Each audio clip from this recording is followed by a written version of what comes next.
I love you एरी आइलोला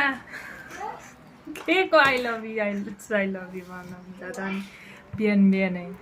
म त व्यस्त भएँ नि अनि काममा लाग्नु पर्छ है काम गर्न थालिहाल्यो अब चिया पनि छैन खाना पनि छैन अब पकाइराख्नुहोस् अब भरे अनि काममा लाग्ने बेला भयो फेरि मलाई चिया चाहियो मलाई खाना पस्किदिउँ भन हुँदैन है फेरि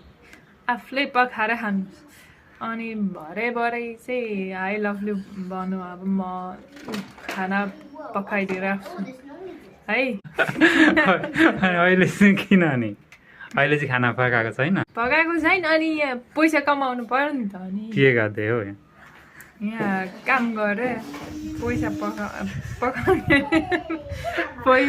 पैसा कमाउनु पर्यो पैसा चाहिँ पाक्दैछ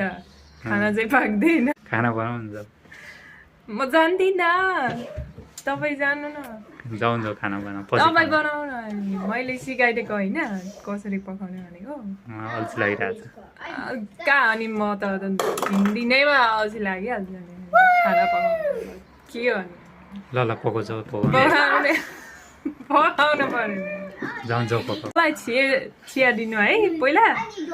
अनि मजाले चिया खाएपछि चाहिँ सोध्छु ल ल खाना चाहिँ पकाऊ है म पकाउँदिनँ हेरौँ चिया कस्तो भयो त्यसपछि चाहिँ सोध्छु